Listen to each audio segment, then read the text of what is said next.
Sailing at night during a thunderstorm had been the most stressful event so far, but at least we could honestly say we hadn't grounded. Well, there's a saying. There are two types of sailors, those that have run aground and those who lie about it. We joined the first group on this trip.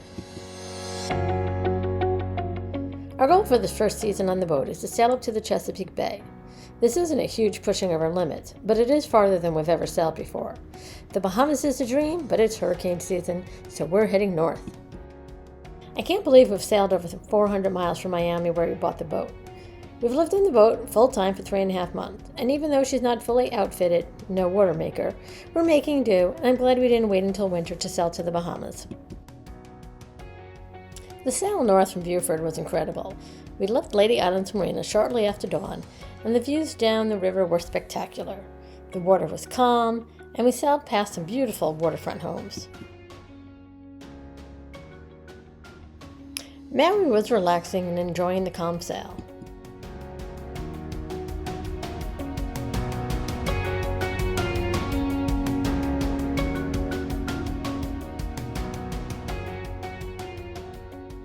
Luckily, we were visited by several dolphins. We were surprised to see them so far inland, but after seeing so many small fishing boats, we understood why there were so many around. It must have been a great feeding zone.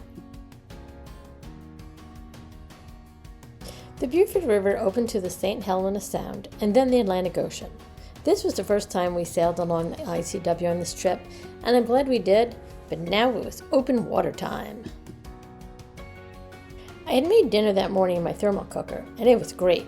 Dinner was ready whenever we decided to eat.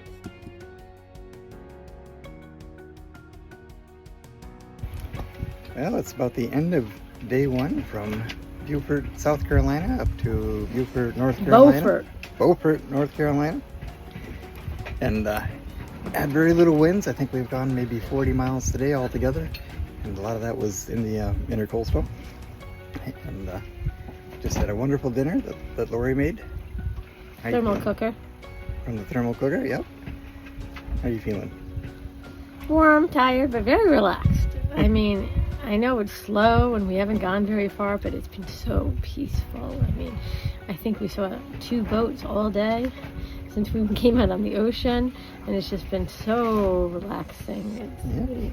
I just took a nap before dinner. It just lulls you right to sleep. We've seen more dolphins than we saw boats today. Yes, we did. Lots more dolphins. More dolphins in the inlet than we did in the ocean. Yeah. And 1 turtle. And 1 turtle. Cool. Not sure which is my favorite time of day, sunset or sunrise. Both are incredible, and I've seen more since living on the boat than I've probably seen this entire last decade. Still hoping to see a green flash, but nothing so far. We try to eat on the boat similar to how we eat on land. Yes, the blender for my breakfast smoothie is smaller, but I'm making do.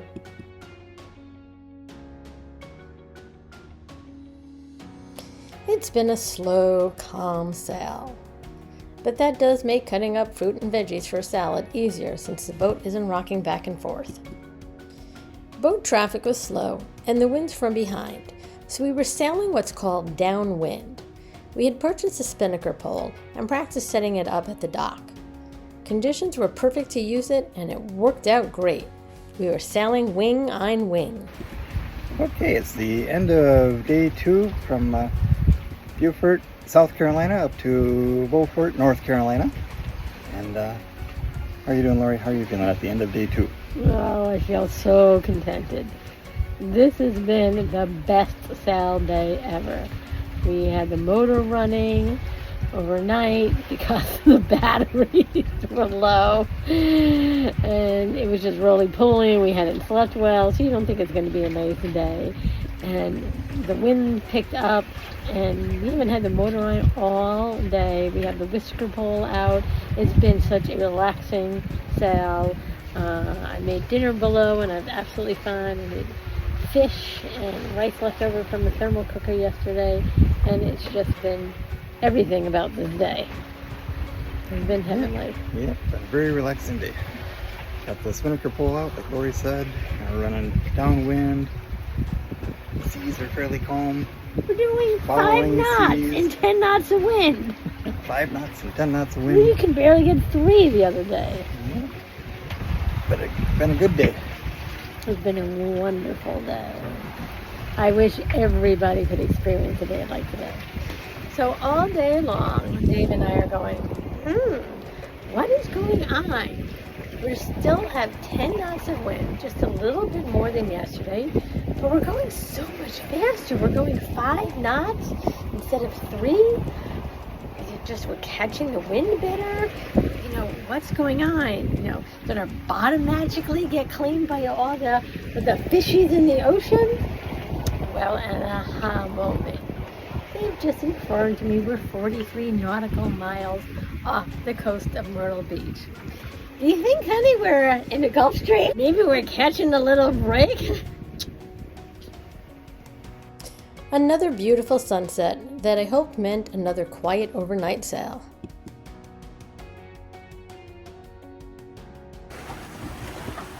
Welcome to Sailing with Lori and Dave. Lori's here taking some notes, I think. Lori, I'm gonna wait. Good morning. Good afternoon, actually. What's up? Just updating my journal, writing up what happened on the shift overnight last night and this morning. It's amazing. There's so much to see and do, so I just want to write notes as to what happened and how we handled things. All right, thank you. So right now we're sailing about 23 miles off the coast of North Carolina, making a 3-day passage. This is about 2/3 of the way through our 3-day passage from Beaufort, South Carolina, up to Beaufort, North Carolina, just outside the, just south of the Grand Banks. We've been sailing downwind, wing on wing, spinnaker pole out. It's been working beautifully.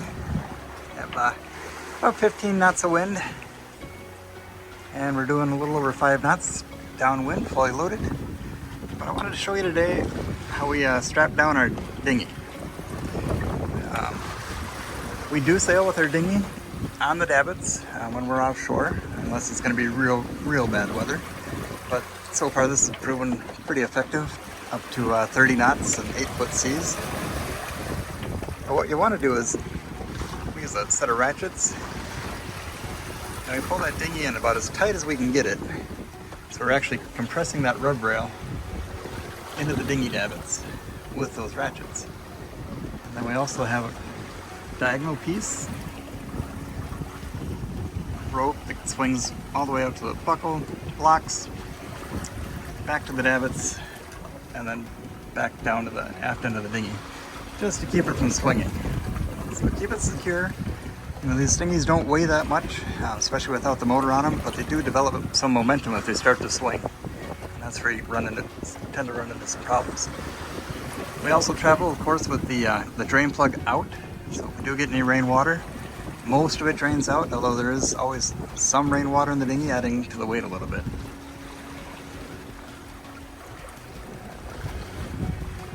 Show you that setup one more time. Let us know if you have any questions or comments. Thank you.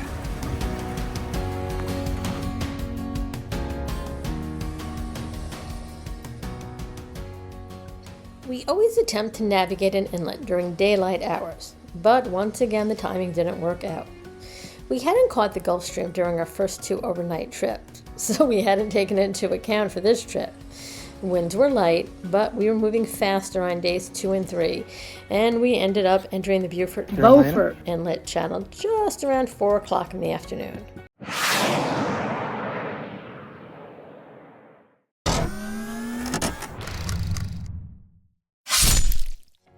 Dave had studied the charts, and we had a few options to anchor just inside the inlet to keep us secure until dawn. By the time we navigated the 6-mile channel, fighting wind, waves, and current, it was nearing dusk and the buoys were beginning to light up. We rounded the point at Fort Macon and headed for our anchorage at Sugarloaf Island, roughly 2 more nautical miles distance. The light of day was disappearing as we began to exit the channel for the island, but we were unexpectedly greeted by several small warning signs posted just outside the channel between us and the anchorage. We couldn't quite make out the message on the signs, but seeing no other vessels in the anchorage, we figured we needed to go to option B, somewhere closer to town. We were in tight quarters with small container ships, loading docks, and cranes just east of Sugarloaf Island. With some difficulty, we were able to maneuver Maria Bonita within the channel while battling the current and 24 knots of wind from the north. This is the point that things started to come apart, as they say. Dave was a bit disoriented after the maneuver and was straining to make out the red and green lighted buoys of our channel, mixed in amongst the lights of 2 other channels and the lights on shore. Within the next minute, we were firmly grounded on a sandbar just north of Goat Island. The wind and the waves continued to push us further onto the bar until we knew we had no other choice than to call Towboat US. After a short conversation, the dispatcher sent the local towboat to assist. 45 minutes later, a twin-engine powerboat arrived and tossed us a line. Communication was next to impossible, with the wind howling, motors roaring, and waves crashing. But somehow Dave and the operator worked out a plan and attached the lines. Within 5 minutes, we were off the sandbar and on our way again. Dave was quite concerned that we may have bent the rudder, displaced the keel, or filled the water pump impeller with sand that was stirred up from the bar. Stay tuned for the verdict when we hauled out in Deltaville 6 weeks later.